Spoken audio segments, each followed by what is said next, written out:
बीते 15 सितंबर को world bank ने मंदी को लेकर एक रिपोर्ट जारी की है और ये बेहद चिंताजनक है।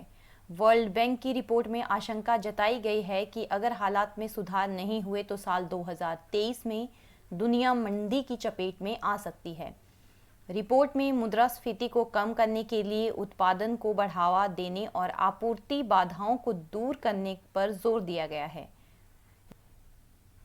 रिपोर्ट में कहा गया है कि दुनिया भर में केंद्रीय बैंकों द्वारा वैश्विक ब्याज दर में वृद्धि 4% तक पहुंच सकती है, जो कि 2021 से दोगुनी है। अमेरिका से लेकर यूरोप और भारत तक के केंद्रीय बैंक ब्याज दर में बढ़ोतरी कर रहे हैं। इसका मकसद मुद्रास्फीति यानी इन्फ्लेशन को कंट्रोल करना है। हालांकि यह निवेश को कम करता है और विकास की रफ्तार पर भी असर पड़ता है। विश्व बैंक समूह के अध्यक्ष डेविड मलपास ने कहा है कि वैश्विक विकास की रफ्तार सुस्त हो रही है। अभी आगे और सुस्ती की आशंका है।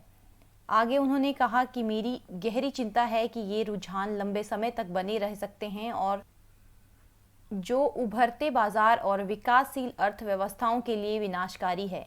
विश्व बैंक की ताज़ा रिपोर्ट में बताया गया कि केवल ब्याज दरें बढ़ाना आपूर्ति बाधाओं के कारण उत्पन्न इन्फ्लेशन को कंट्रोल करने के लिए पर्याप्त नहीं हो सकता। दुनिया भर के देशों को वस्तुओं की उपलब्धता बढ़ाने पर ध्यान देना चाहिए। बता दें कि भारतीय रिजर्व बैंक ने अगस्त में रेपो रेट पर 50 बेसिस पॉइंट की बढ़ोतरी की थी। इसी के साथ अब रेपो रेट 5.40% पर आ गया है। आरबीआई आगामी मौद्रिक नीति की बैठक में भी रेपो रेट की बढ़ोतरी कर सकता है। विश्व बैंक की एक रिपोर्ट में कहा गया कि मौद्रिक नीति के कड़े होने के बीच दुनिया को 2023 में मंदी का सामना करना पड़ सकता है।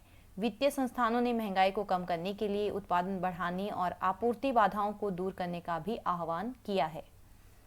रिपोर्ट के अनुसार वैश्विक मंदी के कई संकेतिक पहले से ही स्पष्ट हो चुके हैं और वैश्विक अर्थव्यवस्था अब 1970 के बाद से सबसे तेज मंदी की चपेट में आने जा रही है।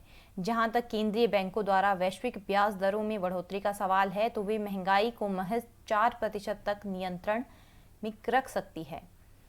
वैश्विक विकास तेजी से धीमा हो रहा है और आगे और भी अधिक धीमा होने की संभावना है, क्योंकि मंदी से विकास दर पर सीधा प्रभाव पड़ता है।